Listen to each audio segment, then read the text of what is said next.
Bienvenidos a un programa más de Reloj Profético para darle continuidad a los otros dos programas donde hemos estado viendo el sueño de Daniel, analizándolo en lo que es la estatua de Nabucodonosor. Bienvenida, Connie. Gracias. Seguimos con el programa. El día de hoy estaremos analizando el helenismo o periodo alejandrino. Bueno, pues yo creo que es un tema muy importante, seguir con los imperios y terminar de ver la estatua completa de Nabucodonosor y lo que Dios nos dejó plasmado en su palabra para entender estos 4 imperios que también lo menciona Daniel como las 4 bestias. Así es, y es recalcar la importancia de que cada uno de estos imperios han dejado un legado a través de la historia, En el primer imperio, Connie, ¿cuál fue el primer legado? Bueno, empezamos con Babilonia y lo que comenzó en la tierra de Sinar con Nimrod trajo diferentes dioses, diferentes mezclas y lo que vemos ahí es el exilio babilónico y Astarte, la diosa fenicia, que tiene mucha importancia junto con Baal, y también no queda atrás Tamuz, que lo menciona el profeta Ezequiel en el capítulo 8, y el legado de este imperio pues no solamente se quedó en ese tiempo, sino que todavía en nuestros días prevalece, eso sí. Así es. Habla también de esa construcción, ¿sí? Donde ellos querían llegar al cielo, ¿recuerdas? Hacerse un nombre, un legado. Y en el segundo imperio, Connie, ¿cuál sería el legado?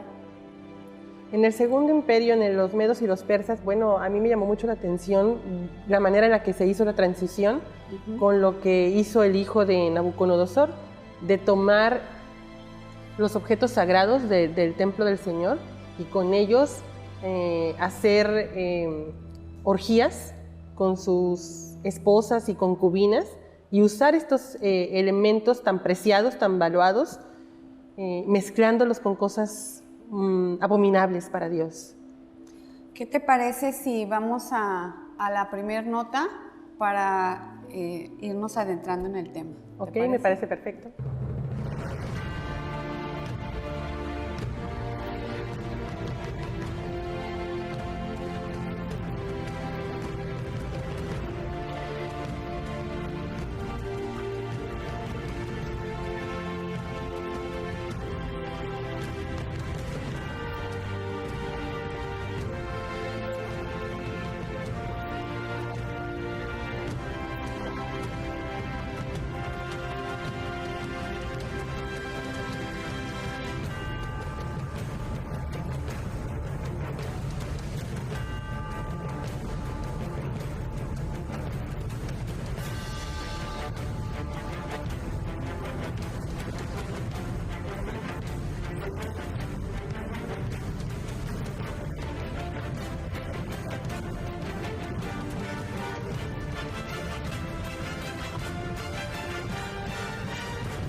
Connie, después de la nota que acabamos de ver, estamos analizando lo que es el imperio griego.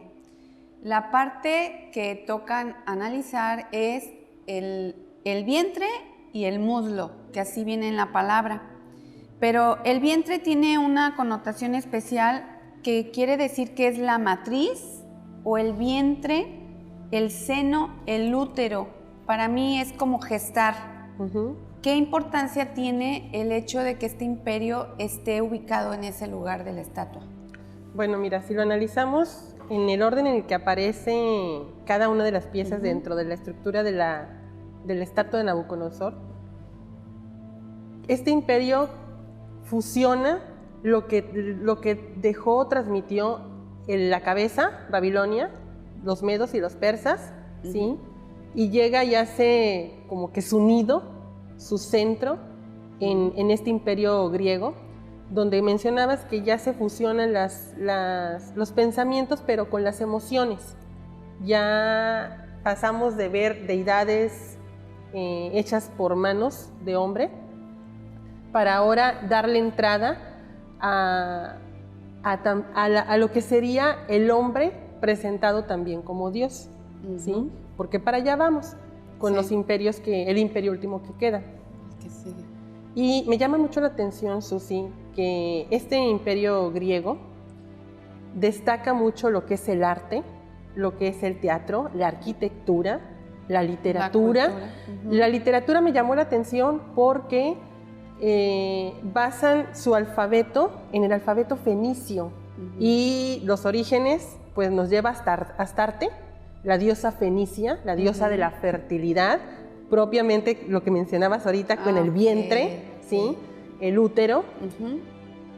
Está enfocado en esa diosa Astarte, que la vemos a través de los diferentes pasajes de la Biblia, de cómo le rendían culto a esta diosa, que también la vemos en el tiempo de Salomón, donde era una de las diosas principales a las cuales él se humilló, se arrodilló, le rindió culto, ¿sí? Junto con otros dos dioses también de renombre, que hicieron que él olvidara los reglamentos o las disposiciones que Dios había dado para ser bendecido y también bendecir al territorio y al pueblo que estaba siendo gobernado por él.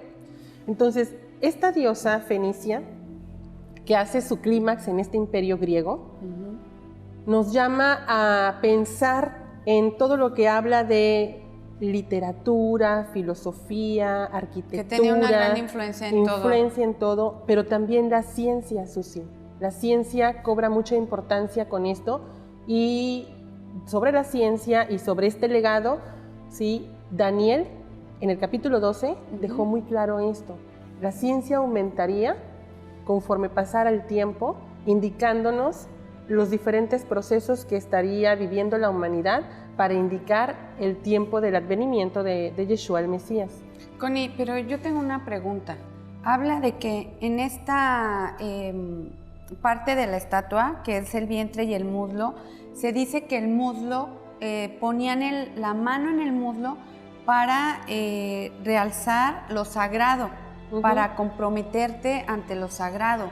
¿Qué tiene que ver esta parte con el vientre? O sea, ¿va ligado o qué tiene que ver? ¿A qué se refiere ahora en este imperio lo sagrado? Bueno, no propiamente, porque lo que mencionas estás haciendo como un paralelismo con lo que sucede con Abraham y el momento de que toca el pacto de la circuncisión por poner la mano en el muslo o cerca del miembro masculino. ¿Podría ser que entonces ellos están violando o han estado violando constantemente lo que es el pacto del Señor? De hecho, sí. Ok. De hecho, sí. Pero vamos a un corte y regresamos, ¿te parece? Claro que sí.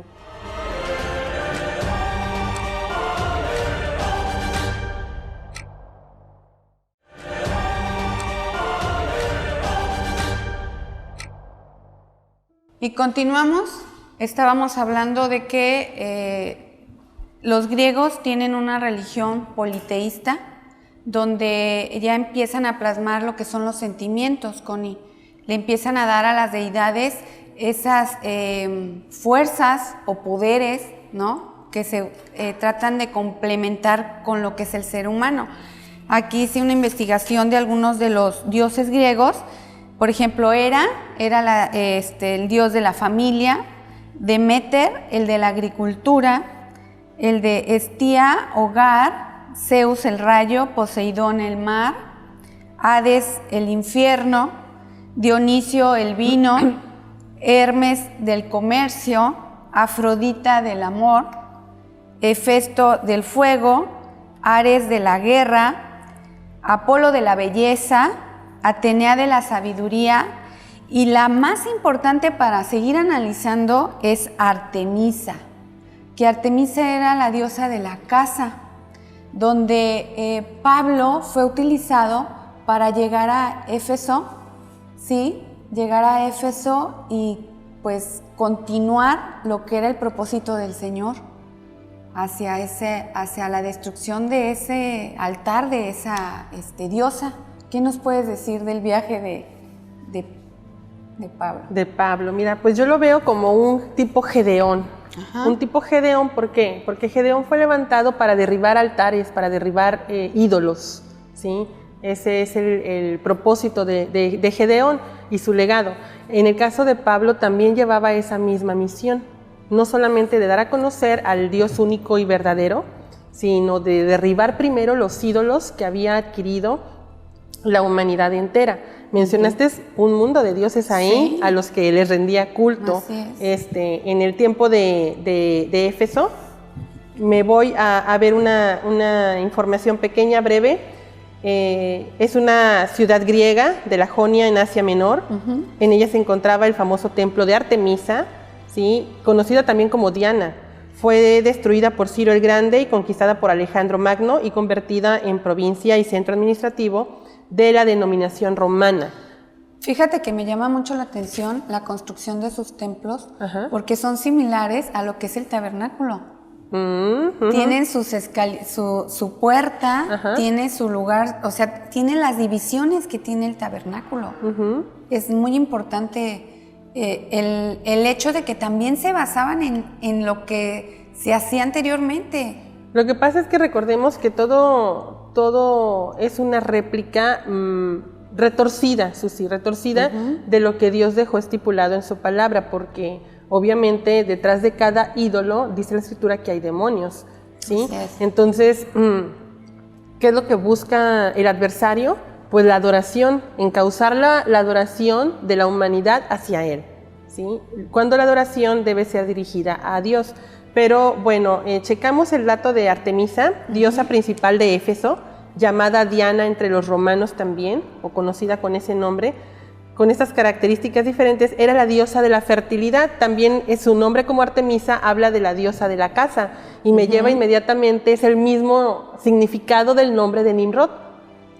En el tiempo del Génesis, cuando se levanta Nimrod para la construcción de Babel, a él se le conoce como un vigoroso cazador, ¿sí? Entonces ahí encontramos el retorno o el surgimiento de este Nimrod, que no desiste y quiere permanecer en la historia de la humanidad hasta nuestros días.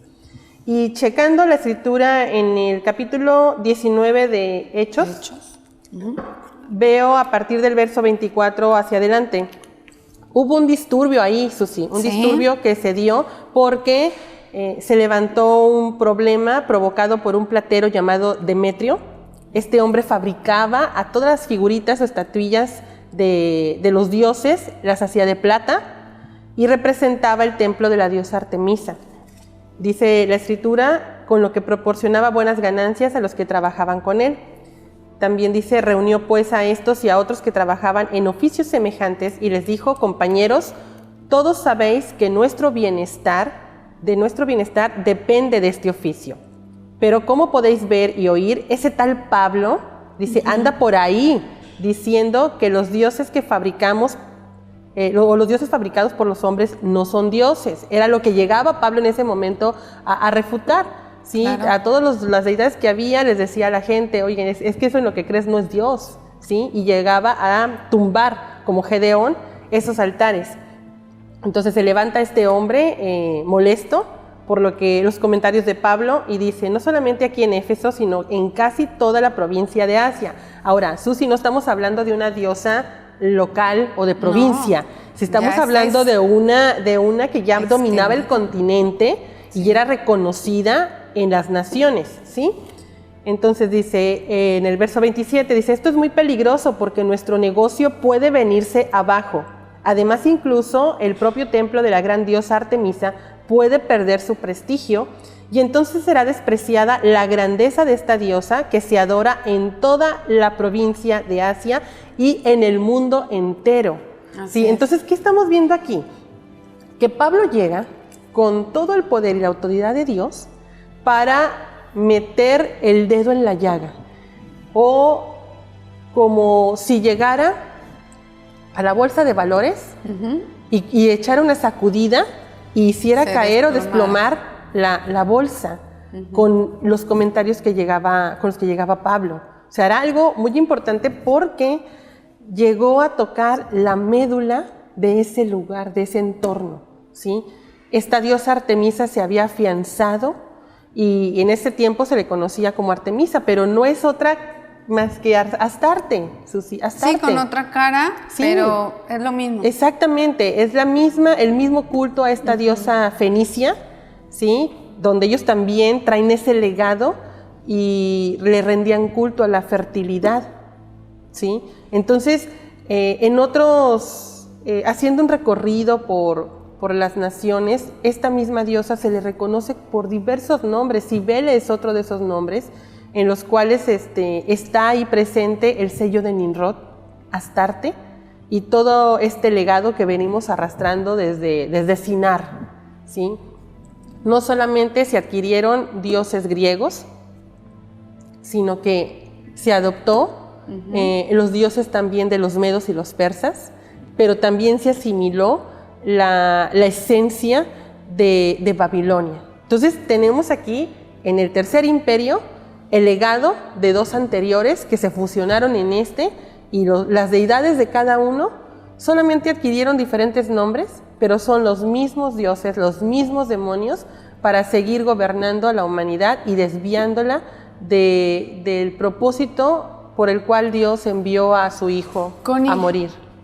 Hoy en día esa diosa Artemisa puede tener el nombre de la Virgen de Guadalupe, la Virgen María, la de San Juan de los Lagos. ¿Sería la misma? Claro que sí, porque si nos vamos a ubicar los orígenes de esta diosa, ¿sí? La diosa virgen, la diosa de la fertilidad, encontramos la esencia de la mujer con el hijo, ¿sí? La mujer con el hijo, y le pueden dar diferentes nombres dependiendo de la localidad o de la nación en la que se esté adorando o rindiéndole culto a esta diosa. La gente ahorita solamente ve nombres, pero no sabe los orígenes de estos dioses, ¿sí? Y se ha comido este gran engaño, ¿sí? Este falso mensaje, y lo ha abrazado tanto, Susi, que la verdad se ha cauterizado su conciencia para poder ver más allá de lo que tiene frente a sus ojos. Entonces, es muy importante que ahora con los programas de reloj profético, que tiene como cometido anunciar el gran engaño que ha caído la humanidad entera, es el tiempo en el que el Señor, a través de su palabra, va cortando los velos, va mostrando la verdad, porque dice que esta nos hace libres. Y los imperios y sus legados y los dioses que han estado adoptando y que pasaron a la humanidad, es el momento en el que Dios los derriba y levanta gedeones como Pablo. Amén. Bueno, pues vamos a un corte en el que continuaremos con una entrevista que va a tener mi hermana Connie con unos invitados muy interesantes para continuar con el tema.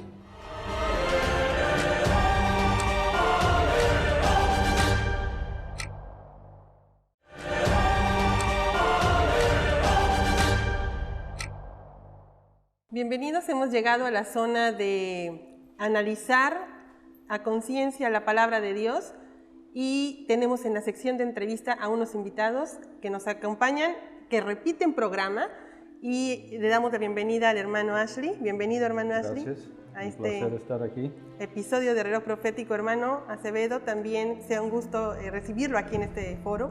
Shalom, que la paz del Señor esté con ustedes y que nos acompañe en este día. Bueno, en esta ocasión nos toca analizar el imperio griego, Pero antes quisiera darle lectura a una escritura del libro de Ezequiel, capítulo 33, verso 11 y 12. Si me acompañan, por favor. La escritura del Señor, para todo esto de analizar la palabra de Dios y estar viendo los acontecimientos que nos han alcanzado, quisiera ver una pregunta, hermano Ashley. ¿Cuál será el propósito de una profecía? Pues primero es que la voluntad de Dios pase de los cielos a la tierra. En Amós, Dios dice que no hace nada sin anunciarlo primero mediante sus profetas. Y hay una razón para esto, porque Dios está en el cielo y no es el gobernador de la tierra. Adán entregó el gobierno de esa tierra y este sistema a Satanás hace 6,000 años casi. Entonces, Dios está en el cielo y no puede llegar simplemente aquí a hacer lo que le pegue la gana, ¿sí? Aunque siendo Dios, no puede. Pero tiene a nosotros, los seres humanos. Entonces, primero en Amós dice que no puede hacer nada o no hace nada sin anunciarlo mediante sus profetas. Y así pasa la voluntad de Dios de los cielos a la tierra. Okay. Luego, para nosotros, la profecía realmente no es para entender. Jesús habló varias veces a sus discípulos y las palabras pasaron por encima, o sea, no entendieron nada de lo que dijo. La Escritura dice, mas estas cosas les dijo para que cuando sucedieran, tuvieran fe. Y después vemos el fruto. Por ejemplo, cuando Jesús resucitó, los apóstoles dijeron, ¡hey! Es lo que nos dijo.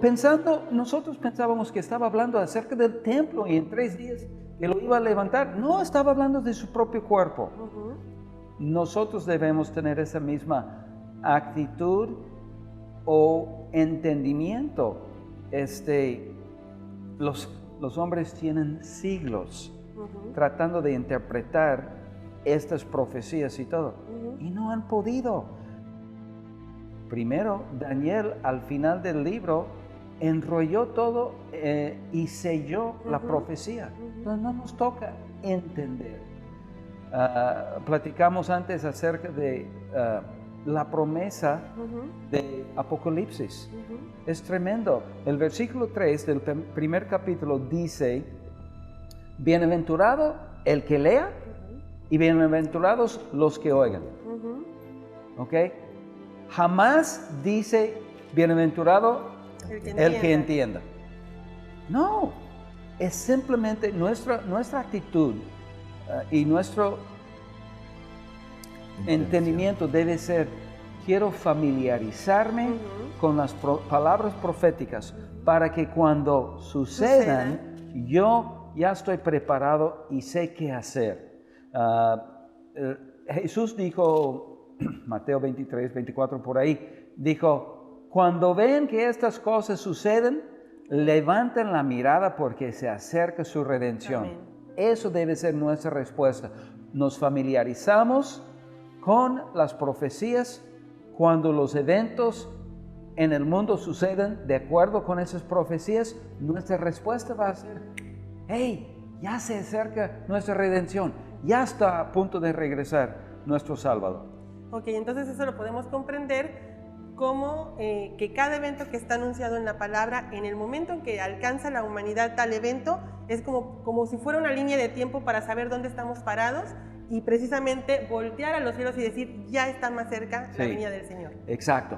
Y igual como los discípulos con las palabras proféticas de Jesús, cuando suceden vamos a tener fe. Es como, nos dijo, eso es lo que está escrito, mira. Y vemos cómo cuadran todas las cosas y nuestro papel en medio de eso. Anunciar las cosas que dejó plasmadas el Señor en su palabra. Leo los siguientes 2 versos de Ezequiel 33. Dice, diles vivo yo, dice el Señor, que no me complazco en la muerte del impío, sino en que el impío se aparte de su camino y viva. Volveos de vuestros malos caminos, porque ¿por qué habéis de morir, oh casa de Israel? Y tú, hijo de hombre, di a los hijos de tu pueblo, la justicia del justo no lo salvará el día de su transgresión, y la maldad del impío no le será tropiezo el día que se aparte de su maldad, como tampoco el justo podrá vivir por su justicia el día que peque. Mi esposo y yo tenemos un dicho, no importa cómo empieces la carrera, lo importante es cómo terminas. Así es. Sí. Entonces, hermano Acevedo, estos dos versos, ¿qué nos puede decir el Señor con estos dos versos? Aplica a un aviso. Los profetas tenían el deber de parte de Dios de llevar un mensaje a su pueblo. Como el atalaya. Si él ve venir al enemigo, le va a avisar el peligro. El peligro que y le decía, si el pueblo se apercibe y se salva, dice, no hay problema. Pero si tú no vas y no les hablas, la sangre de ellos va a caer sobre ti. Y básicamente el mensaje de las profecías es avisarnos que viene algo, un bien o un mal, y estar prevenidos. Y en el caso de Daniel, cuando Dios le permitió entender esas cosas, pues nada más las escribió, las transcribió, y dice, pero como decía al final de su escritura, que no entendió muchas cosas. Dice, pero esto va a ser escrito para el final de los tiempos. Tú espérate, ya lo escribiste, y hasta que acontecieron los eventos, dijeron, esto es lo que dijo Dios, y se fueron cumpliendo. Entonces tenían esa convicción, esa seguridad que efectivamente estaba aconteciendo. Tenemos que motivarnos a tener esa fe en la palabra de Dios, que de alguna manera, a veces de una manera incomprensible, va a acontecer, pero ahí está grabada. Y nosotros tenemos que hacer nuestra parte, prepararnos, estando pendientes de esas señales o de cualquier otra cosa que se parezca o se asemeje. Hay muchas cosas que pueden ser muy claras y a lo mejor otras todavía las vemos así. Pero cuando suceda vamos a tener la certeza de que eso es lo que quería el Señor que hiciéramos. Mientras, santificarnos. Y como el programa de hoy se trata del gobierno griego. Griego, así es. ¿Cómo sabemos eso? Por las escrituras. Porque ya sucedió. Exactamente, la historia. Ahora, pongámonos en el lugar, o más bien en el tiempo de Daniel, escuchando esta profecía y todo. No tenemos la menor idea de qué está hablando. Pero hoy entendemos una relación entre la cabeza siendo el reinado de Nabucodonosor, los hombros, el pecho, de los medos persos, exacto. Ahora hoy los griegos. Ok, pero lo entendemos porque estamos mirando atrás. ¿Sí? Ahora, una cosa, un consejo sabio es entender que nunca tenemos un entendimiento completo de cualquier palabra profética. En parte conocemos y en parte profetizamos. Sí, pero la palabra profética de Dios se puede aplicar a través de siglos y se puede comprobar. ¿Okay? Entonces, nosotros debemos humillarnos con una actitud de que, yo veo esto que en la estatua de Nabucodonosor hay diferentes imperios, ¿sí? Pero podemos aprender aún más si somos sensibles a la voz del Espíritu, ¿sí? Y no encajonarnos en decir, esto es esto así, el imperio griego, y no salimos de eso. No vamos a aprender más cómo se aplica en nuestro tiempo, ¿sí? Y Dios dice estas cosas porque lo que leímos ahorita en Ezequiel, Él no tiene placer en la muerte de los impíos. De hecho, envió a Daniel precisamente para salvar a los líderes del imperio de Nabucodonosor. Porque Nabucodonosor tuvo un sueño, llamó a todos los sabios, a todos los entendidos y les pidió, ¿qué es la interpretación de mi sueño? Pero ni siquiera les contó el sueño. Y dijeron, oye, ok, te vamos a dar la interpretación, cuéntanos el sueño. No. No. Ustedes, quiero saber que ustedes realmente pueden hacer su trabajo. Cuéntenme no solamente la interpretación, sino también lo que soñé. Y dijeron, nadie puede hacer eso. ¿Y sabes qué? Tenían toda la razón. Y Dios lo sabía de antemano y por eso puso a Daniel en ese lugar, porque Dios no quiere la muerte de los impíos. Y les dio oportunidad, salvación en el hombre de Daniel. ¿Sí? Y Dios dijo, yo voy a contar el sueño y también la interpretación a Daniel. ¿Sí? Y fue salvación para los sabios, entendidos, etcétera, de ese tiempo, porque iban a morir si no interpretaban el sueño. Exacto. Lo curioso es que ellos mismos se convirtieron en los perseguidores de Daniel y murieron. ¿Sí? Pero tuvieron oportunidad. Así es.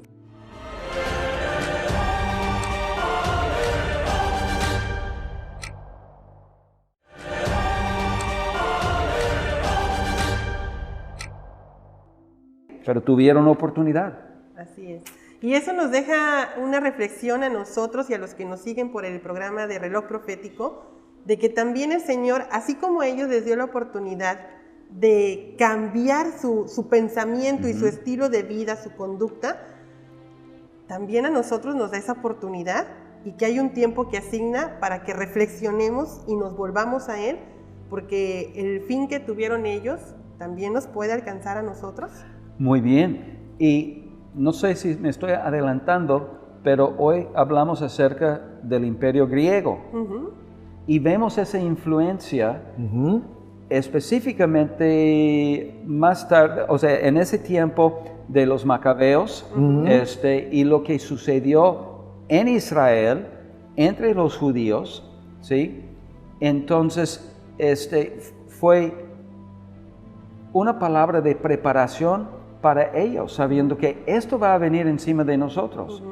Pero tú y yo, nosotros estamos 2000 años más tarde, ¿sí? Y actualmente estamos viviendo un cambio de mentalidad, de esa mentalidad. ¿Cómo afectó el Imperio griego en la cultura del pueblo de Dios? Así. Esa influencia todavía está en vigor el día de hoy. La iglesia cristiana está bajo la influencia greco-romana. Así es. Y Dios está haciendo un despertar y un llamamiento para regresar a la influencia bíblica. La cultura sin esa influencia, la cultura de Yeshua, Así es. sin estar bajo la influencia de los griegos y los romanos. Entonces estamos hablando ahí de dos pensamientos: el pensamiento de Dios a través de su palabra y el pensamiento humano en la influencia del ser humano. Muy bien. Y es algo importante que consideremos esto. Cuando leemos específicamente la parte que estaba traduciendo Daniel a aquel rey y le dice precisamente el tercero, dice, primero, dice, y después de ti, está hablando de Babilonia, se levantará otro reino inferior al tuyo, está hablando de los medo-persas, y luego un tercer reino de bronce, el cual dominará sobre toda la tierra. Normalmente cuando vemos las escrituras y termina Malaquías, dicen que hay un lapso de tiempo donde aparentemente no habló Dios. Y dicen, no, es que ya no habló Dios. No, es que ya había hablado, ya había dicho lo que iba a pasar en ese intermedio. Y precisamente muchas personas desconocen completamente esta historia que está hablando mi hermano, lo de los macabeos. Para muchas personas cuando hablamos allá en Juan 10, de que Jesús estaba en el templo y festejaba la solemnidad de la dedicación, se quedan así. Se trata, ¿qué estaba Algunas haciendo personas inclusive dicen, es que es la Navidad de los judíos. No, es todo lo contrario. Estaban festejando algo que sucedió, donde ese tercer reino quería dominarlos, imponer de fuerza su pensamiento. Y cómo aquellos que estaban buscando estar de acuerdo con Dios, tuvieron un enfrentamiento completamente y tenían dos opciones, o se convertían o se morían, y se estaban muriendo. Hasta que de alguna manera, motivados por ese espíritu de que tenían que servir mejor a Dios, independientemente de cómo lo iban a hacer, Dios vio eso. A veces se festeja la tradición judía, dice que es que encendieron las lámparas 8 días. Bueno, yo lo que veo es que más bien les permitió a un grupo de personas mínimas vencer a un ejército. Eso fue una maravilla grandiosa. Y que permanecieron fieles a Dios, independientemente de las situaciones que se hallaban. Un pensamiento griego que domina hoy al mundo y que a veces existen de alguna manera algunos macabeos que tratan de presentar lucha contra esa situación, y también estamos en la situación de que podemos ser muertos o no. Pero si permanece el espíritu, como esa llama al final, en ese candelabro que encendieron, ¿sí? Esa luz que permaneció y de alguna manera permitió que llegara el otro evento, ¿verdad? Pero necesitamos considerar, o sea, nuestra lucha hoy no es contra carne ni sangre, sino contra espíritus. Y ya si nos vamos hacia las profecías, al final de Apocalipsis nos dice el Señor, el que esté limpio, límpiese más. Y el que esté sucio, ensúciese más. Entonces, ¿qué tenemos que hacer en este tiempo? Ya vimos las señales, como dice mi hermano, lo estamos viendo hoy. Hoy lo estamos viendo porque está escrito, ya se cumplió. En aquel entonces aquellos no entendían. Es más, muchas cosas que hoy aparecen en las Escrituras, ni siquiera tenemos ideas, pero sí tenemos la información. El Señor nos está avisando en estos tiempos proféticos lo que va a pasar. Y nos está diciendo que tenemos que hacer algo como iglesia, prepararnos, santificarnos. Y esa preparación es familiarizarnos. Familiarizarnos con lo que está aquí escrito. De alguna manera funcionaría como cuando le habló a Abraham y le dijo, sal de tu casa y de tu parentela a esta tierra que yo te mostraré. Él salió sin saber a lo mejor a dónde iba, ni lo que iba a suceder en el trayecto, solamente creyó y actuó. Entonces, es la misma, el mismo llamado hacia nosotros de escuchar la voz del Señor y caminar. Y en el proceso, lo que nos vaya explicando con los acontecimientos, traerán esa luz que necesitamos para estar preparados para lo que venga el día de mañana. Ese es el verdadero caminar por fe. Y esa es la justicia de Dios para nosotros, es caminar por fe. Cuando Dios le llamó a Abraham, ven conmigo, ve a esta tierra. Él fue, no sabía, nosotros igual, el Señor nos llama, ven conmigo, camina por acá. Entonces, lo bonito es que Dios realmente no nos lleva totalmente a ciegas, ¿verdad? No, pero a nuestro parecer y nuestra mente, a veces parece que estamos totalmente ciegos, o sea, ¿a dónde vamos? Pero Él nos va a encontrar siempre en el camino.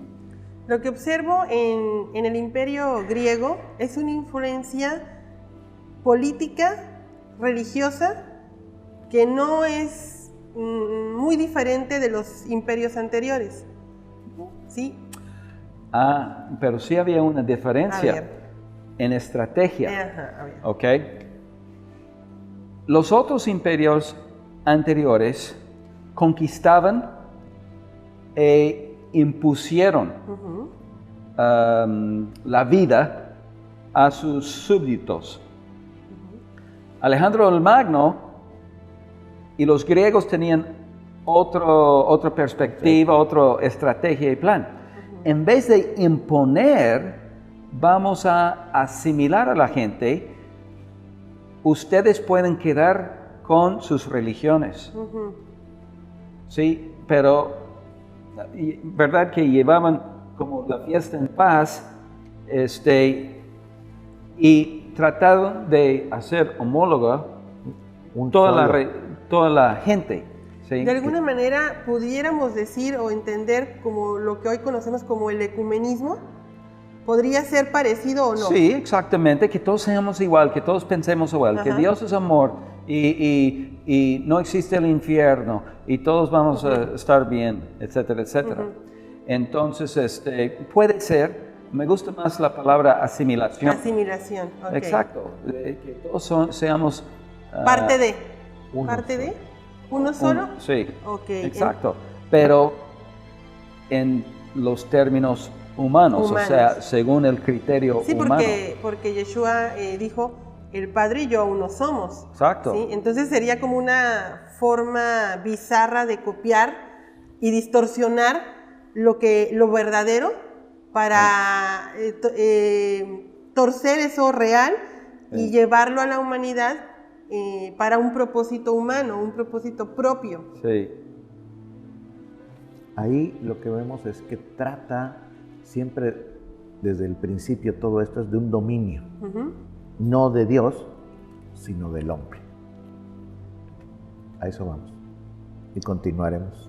Ok, entonces, bueno, hemos llegado a al final de este programa, en donde es un gusto que nos haya acompañado. Hoy nos tocó abordar un poquito más del imperio griego en esta ocasión, pero les invitamos a que nos acompañen en el siguiente número, en el siguiente episodio de Reloj Profético, donde nos iremos ahora al siguiente imperio, al Imperio Romano, y la influencia que éste ejerció en la humanidad. Así que el Señor les bendiga, muchas gracias por haber estado con nosotros, y los esperamos en el siguiente número de Reloj Profético para continuar analizando el siguiente imperio, hermanos.